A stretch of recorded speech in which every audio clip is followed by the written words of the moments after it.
Hi and welcome to bexbugoutsurvivor, and today I've got with me the Hyke and Byke Hammock Pod. Now I've made one of these myself with pretty good success. I also bought a different version as well which didn't work out at all, and I'll explain why some of these pods aren't working out. And it could be the same story with this here.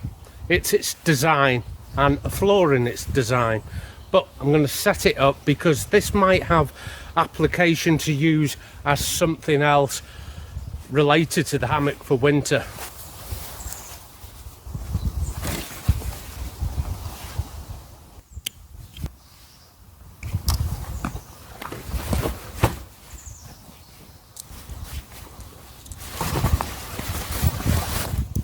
And I've got the content for everything I need for a hammock camp into 3 pieces here. It's the super light tarp, so it's going to be kind of a summer deal for this. A daytime trekking hammock, but you know, I've used it at night time. Obviously the suspension for said hammock, and I want to try out some of this suspension off camera. And this is a pod that goes over your hammock, so a sleeping bag that wraps all the way around your hammock. And these things generally come out where the hood is, and there's a hole in the foot end for the hammock to run through. This one here is from a company called Hyke and Byke, the Antero, 15 degrees F -10. Now that -10 there is not going to be its comfort. That is where it's going to crap out. Now I sleep pretty cold, at least 10 degrees under the sleeping bag rating. So for me this would be a 0C bag, not 0F, 0C. This one, 800 fill power. I thought it was 850, but it's goose down. So it's not the duck down version, it's the goose. The goose feathers are a lot smaller, but the duck down feathers are cheaper but bulkier. So you've got a choice of making this unit a little cheaper for yourself, going with the duck down, and the penalty is it's going to be a little bulkier, but it will still have the same temperature rating. It just needs more feathers and it'll increase that bulk a little. But goose down is fine for me. That is a really compact little bag, only if it works. So to all intent and purposes, that's the insulation for the hammock, that's the hammock, that's a little tarp, and that is a 3-piece collection there for camping. And that's all I need, other than of course the suspension for the hammock. And of course I can put the suspension inside the hammock bag here if I wanted, but I'm going to put this up right now.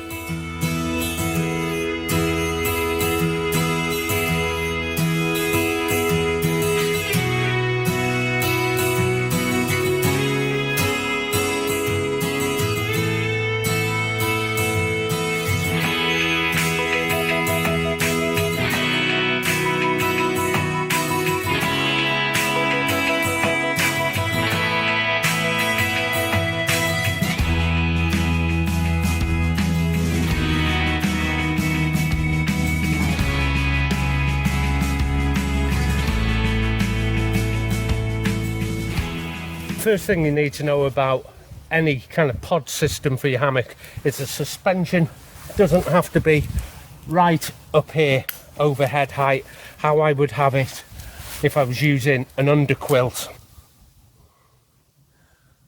So I'm going to lower it afterwards, and I'll be bringing it more to like waist level.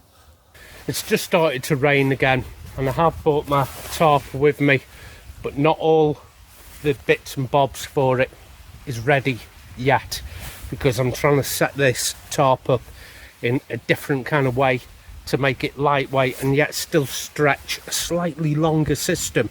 So if you have a hammock and the tarp for it is a little short, or is exactly level in this case in length, there's a good chance you're going to get wet. So the tarp needs setting up differently to give a little bit more coverage for the hammock.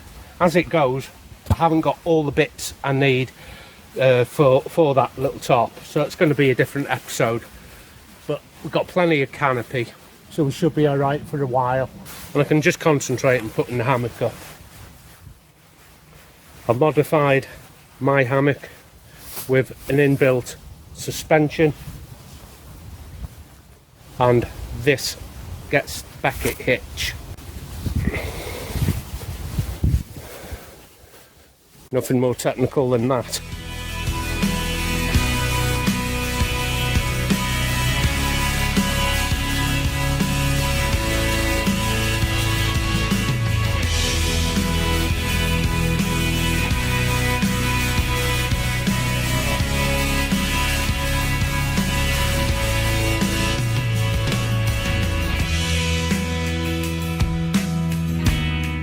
When I do see other people setting these up, they always pack them down into separate components, so the hammock will be packed on its own, in its own little stuff sack, like you saw with mine at the beginning, and this is put back into the sack as well, which is the Antero 0 degree, or is it, put the glasses on, I think it's 0 degree.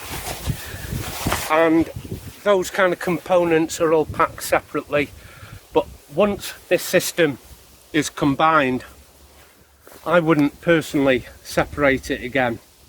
15F, so -10.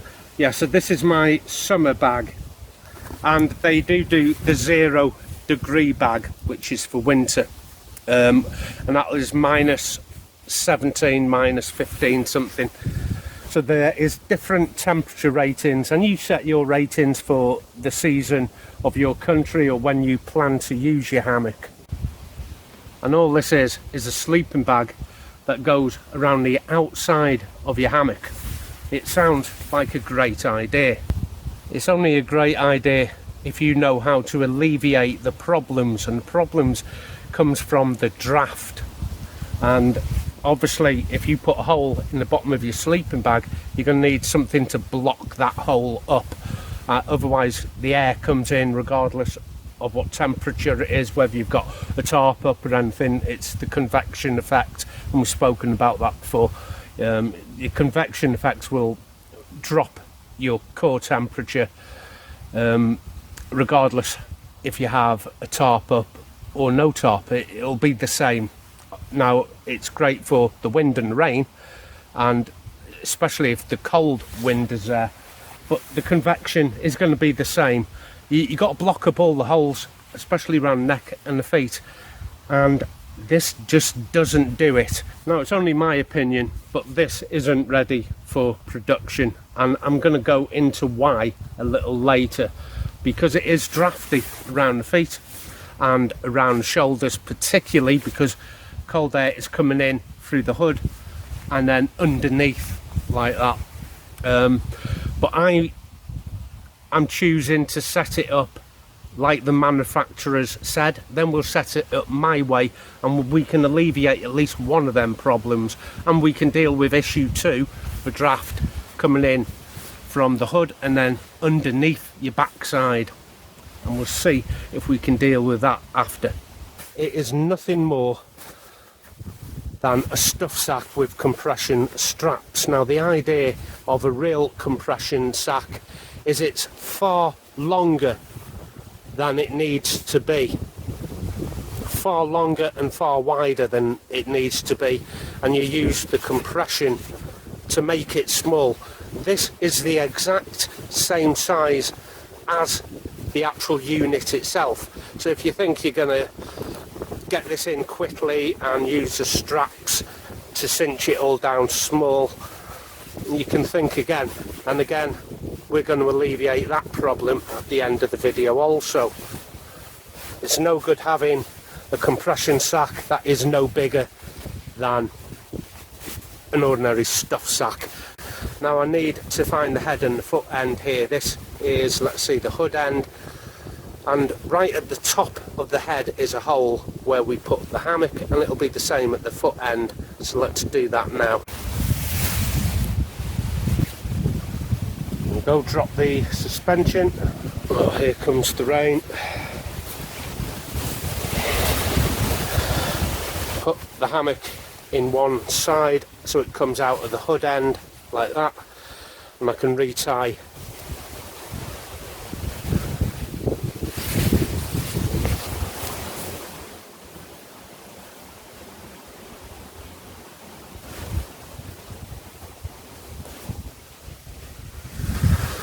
So there's a hole at the top of where your head would be, and it's on a toddle. Now what I've seen them do on the videos is cinch this toddle up on the head and the foot, and somehow that is going to magically stop the convection effect.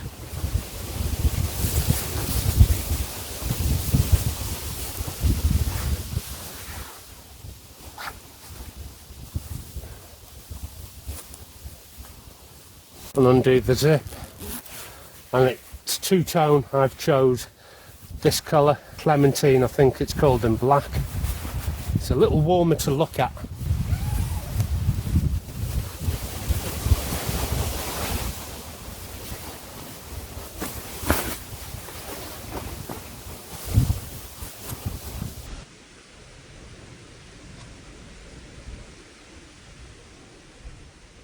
Now mine has been set up on a 33-degree angle, as if I was going to put underquilts on for a diagonal lay.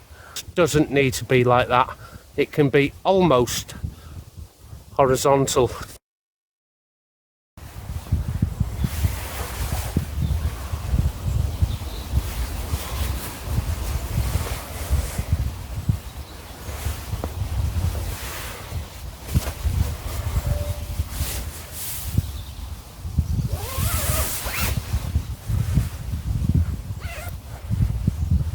And as you saw there, that's a crash zip as well. So I don't need to grab the actual slider itself, burst it apart like that. Oh, here comes the thunder and the lightning. I think we're in for a downpour. And theoretically this is good to go. Just zip up.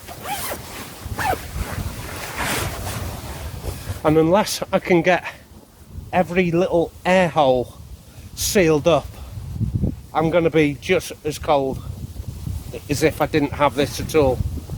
So there is a draft hole at the bottom where my feet is. If I put my hood up and get my head in,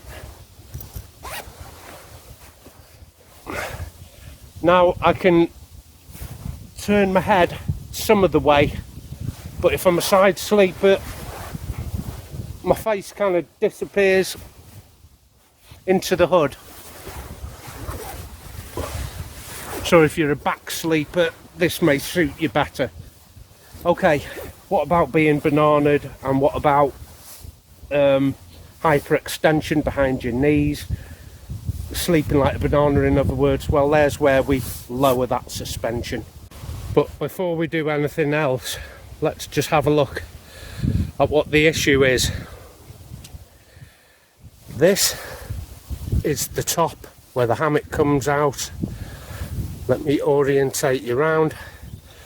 This is where my face is, and that should snug up nicely around my shoulders. Face here, forehead here, and they have given you a little cinch here, and you want to make sure no cold air is coming down here underneath. But toddling up here achieves nothing because of the width of your shoulders. You can't change dynamics. It's like King Canute telling the sea not to come in anymore.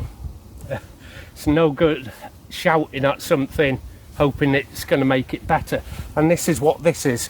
This is King Canute shouting at the sea. Although I've tightened it right up like that, but the minute I get in and my shoulders are a certain width, it makes this not slip out. And I've seen other people put a much firmer knot in. And I can do that for you now. I can put another knot in behind here. But again, I'm just King Canute all over again, trying to make my shoulders disappear. It doesn't work.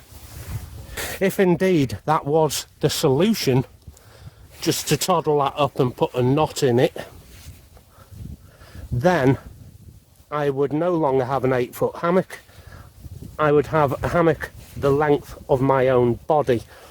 And so I'm 5'8", including this, 5'9", 5'10". So all I've done in effect is shorten the hammock.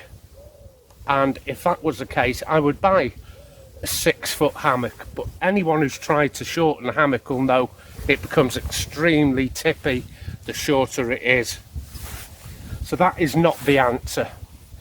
I found one of the answers is to bring everything right up to the foot end and close off the foot end on the toddle over the hammock, so there's no hammock exposed at all, which means my foot end is much closer and then my head is further to the centre of the hammock. So we'll have a go at that now. If I reach my hand in, they do provide this little snorkel, which is great. But no, I don't want to use this toddle to clamp it, leaving all this hammock exposed. So I'm going to pull the snorkel all the way up to the top here and then cinch down at my continuous loop.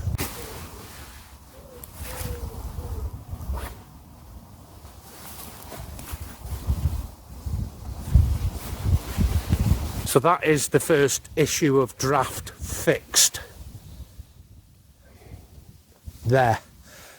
That little extra snorkel I've put right over the hammock. There can't be any drafts in the foot end, which means I only have to deal with any drafting here at the head end. The King Canute problem, regardless of how much I tighten this and tie knots in it, it's not going to alter the fact all I'm doing is shortening my hammock.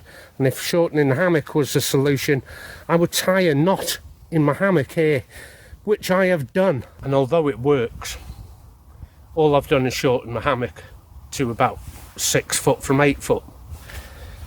Exceedingly tippy, not comfortable, tight on the shoulders. I've lost the ability for it to be a hammock. So I am going to tighten up the suspension by dropping the tree strap suspension to about just over hip height, perhaps start off chest height, see how we go from there, and flatten out the hammock a lot. I would have it on a 35 or 35 on a 31 or 32 degree angle like that if I was going to use underquilts for a diagonal lay. No diagonal lay. A lot of people ask, can you get a diagonal lay in it? Why would you want to? It's a pod. If you want a diagonal lay, buy yourself an underquilt. Well, with any luck, if this works, I'd only be bringing one item of insulation for the hammock rather than an under insulation and a top insulation in separate bags that then I put into my pack. This is a one-stop fix, hopefully. So undo the suspension, bring it from way over head height to say chest height or even hip height, and bring it a lot flatter.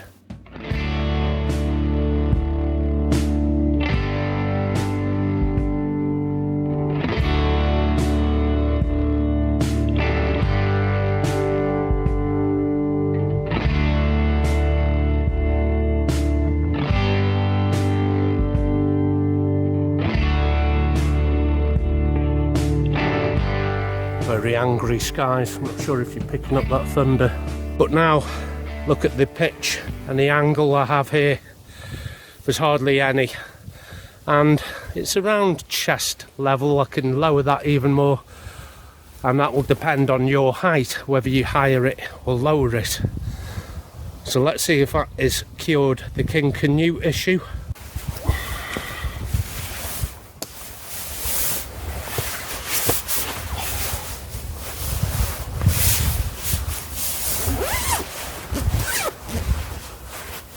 So that was a little too tight, so I can afford to come a little higher up this tree.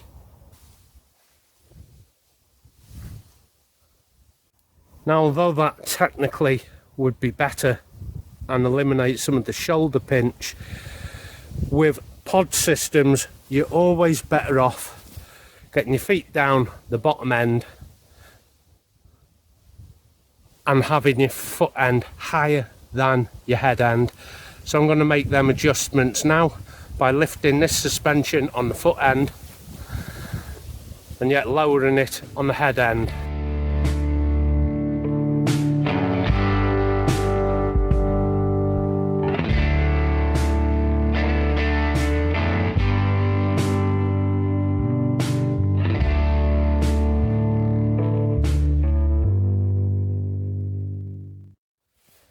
Okay, that was a much better setup. So I have my legs suspended higher than my head end. This here, this toddle, is doing nothing. You can't fight science by trying to make something shorter. I may as well just put a knot in my hammock and make it a 6-foot hammock. 6-foot hammocks don't work. That's why they're minimum of 8 foot. King Canute, you can't change science. Now, the minute I put the hood up, it only takes a very small gap and that air comes in under my neck and under the actual bag itself, between the hammock and the actual pod, and it can get cool quite quickly. My recommendation is not to use the hood, but instead just put your head on top of the hood and it'll block any winds there. And again, you just need a little balaclava or a beanie to counter cold from the top of your head. Okay, how much is it? What does it weigh? What's it made of? All the details are coming up as soon as I set myself a quick brew. But before I set up my brew, I want to show you something else. That is the alleged compression sack it comes with. And in my pack, hopefully I've packed a better stuff sack than I have. It is at least twice the length of this here. At the bottom is the compression sack it comes with. At the top there is my own stuff sack. It is twice as big, and I know what you're thinking. How am I going to compress its width? And we have covered this in another video. When that is packed into my pack and shoved down the bottom, the pack itself will form its compression. It can't exceed the width of the bag I'm carrying it in. It just can't. So this, to me, is a bit of a gimmick rather than functional, but it's nice, it's smooth, it's easy to get the sleeping bag in, although it's quite a slick material. It's just that for speed and convenience, I'm going to put mine in here. And another thing you're going to notice is I'm not going to remove the hammock from its insulation either. It's a 2-part system. Now it's a 1-part system in one bag. I don't know why the Brits do this, but most of us have to separate all our kits into individual stuff sacks and bags, like Russian dolls, one bag inside another bag inside another bag. Your torch in a little bag, your little bag with the torch in goes into a bigger bag, and then you put your 2 little bags into your big bag. And like I said, it's just Russian dolls for me. It makes absolutely no sense at all logically. It's just a thing us Brits do, and I know European trekkers and through hikers in America would laugh at that. You just put everything down the bottom of your pack so it's ready for you and it's all connected together, it's in one place.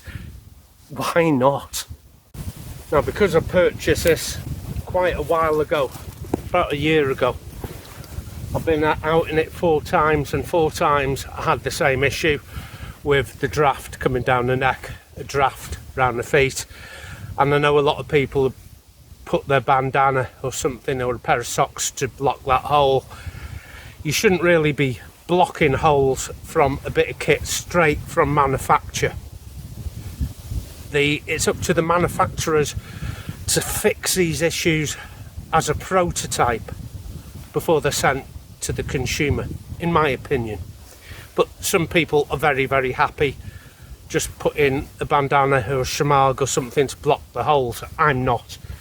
So for me, the system does require an extra top blanket, because your shoulders expand, which leaves a gap at the front regardless of how tight you try and get that round your neck on the cord, which makes that a 2-piece system if I'm bringing the top quilt and the pod. So now it's a 2-piece system. If it's a 2-piece system, I'd rather bring my underquilt and my top quilt. The whole idea is this is just 1 piece. And yes, now I've made the alterations and not centered the actual pod itself and slipped it further up towards the foot end. That made a remarkable difference. And then alter your pitch as well, so your feet are higher than your head on the straps around the tree. So my feet tree straps would be up here, head tree straps down here, so you're kind of on the back angle. Doesn't it make your shoulders tighter pitching it like that? Of course it does. I'm not trying to get a diagonal lay. But if you are going straight down the ridge, then you need a flatter hammock, not one that is contorted or arranged for a diagonal asymmetrical lay. And some people are sticklers for the asymmetrical lay. I'm not one of them. I do it in the summer. In winter, I have a different setup.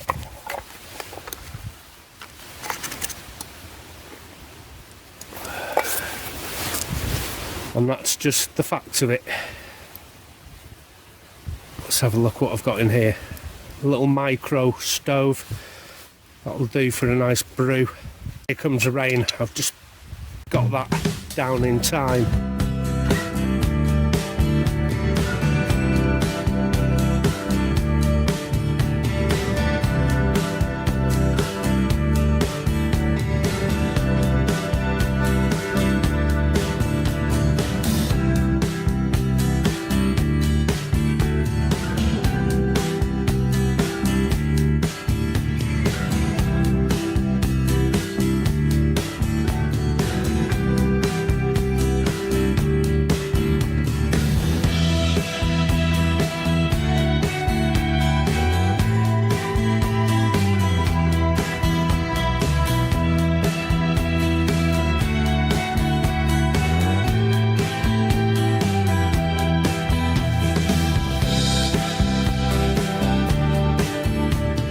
There it is in the pack. It takes up the exact same volume I had when I started, when I came into camp. Remember, all I had was a hammock, the insulation for it, the suspension and the tarp. Make sure my tarp is in there somewhere. Yep. Just to prove it. There it is. All the components I need for shelter and insulation. And I know a lot of people would put their clothing at the bottom, but with this setup I'd have my clothing under this top lid here, and then that way the things I need first are going to be at the top.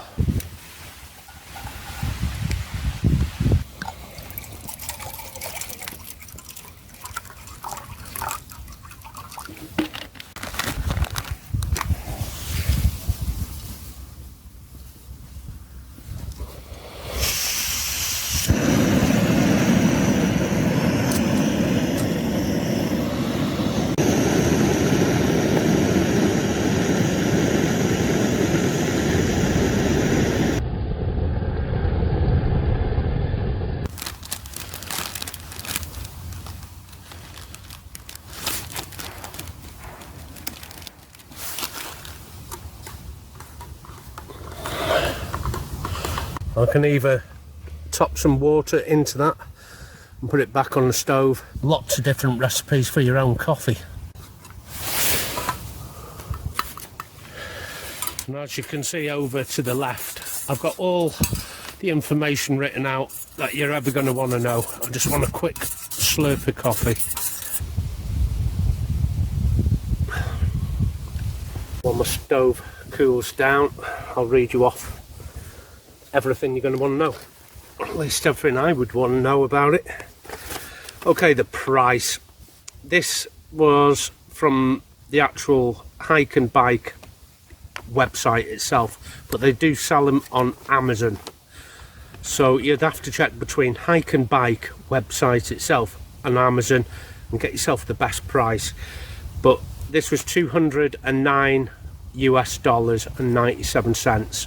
So rounded up to $210. Now I'm here in the UK. I'm going to have shipping on that and tax to pay.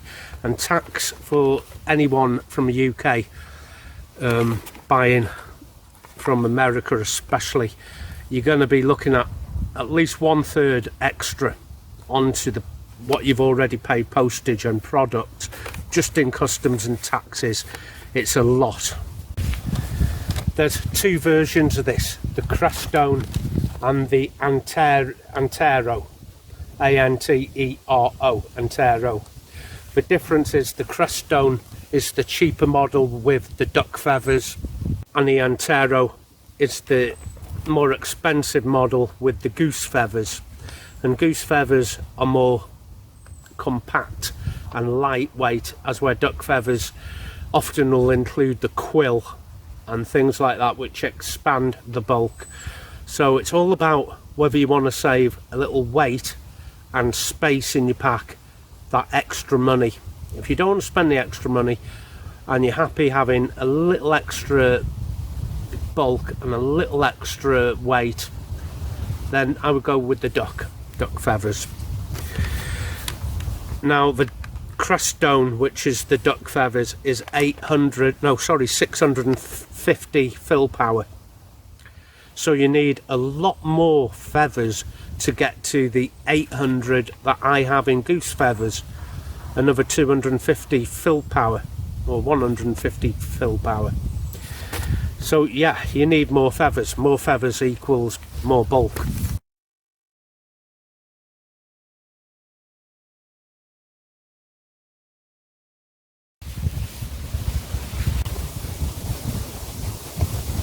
Was it value for money in the end? Given what I know now, had I have been given this as a sample to trial test for evaluation, I'd have said that this unit is not ready for production because of the drafting issues. I built myself a pod where the hammock comes out much lower at the nape of the neck. Now that works. The hammock here comes out at the top of the crown, at the top of your head, and lets in a draft unless you can seal it off. And now I've tried putting that cinch toddle on. I've got shoulders. Unless I knot the hammock, this doesn't work, and knotting the hammock doesn't work either. I've tried. So perhaps to put a lightweight top quilt in, it would work and be warm and nice. It needs something to stop the draft coming in through the neck, and then that goes around the side and underneath my backside, and it's just not doing it. It's not doing it. In fact, it has the adverse effect of drafting underneath my backside unless I can close that neck piece off very tight. And the solution to that is a top quilt and undo the zip, and then nothing can get in at the top. But I've just turned a one-piece system into a two-piece system. So in summary, I did buy this myself. I wasn't gifted it or anything from the company. I purchased this myself, so I can give you a more honest appraisal, and hopefully a little more honest than I've seen other YouTubers do with their kit. So although the issues are minor issues really, I wouldn't buy this thinking you're going to get in this in winter, just zip up and have a great night's sleep. 4 times I've been out with this, 4 times it drafted on me, and 4 times I ended up draping my coat over my shoulders inside the hammock as a cure for that. I'm going to sneeze, hay fever. Hang on. Oh. And after that storm, the sun's come out. Typical. Yeah, would I buy it again? It's a tricky one. Would I buy it again? I don't know. I don't know. Not the way it is right now. Not the way it is. Or would I? It's such a good sleeping bag. Really is. I don't know. I don't listen to YouTube reviews anymore because people are full of BS. They really are. They're embarrassed that they bought kit that doesn't work. I'm not embarrassed to tell you I bought something and I'm disappointed with it. And that's the thing, when you're buying online, there's no try before you buy option. Your first trial is going to be getting it on the doorstep, taking it out for the night and seeing if it works. There's no try before you buy option with the internet, and that is a kind of a bind, but there are options to send the product back and you'll get a full refund. However, it's going to cost me a lot of money to send that back to the States, but I'm keeping it, so and I'm not selling it either, so that'll tell you something, that I'm not overly disappointed with it. I just think there's so much room for improvement.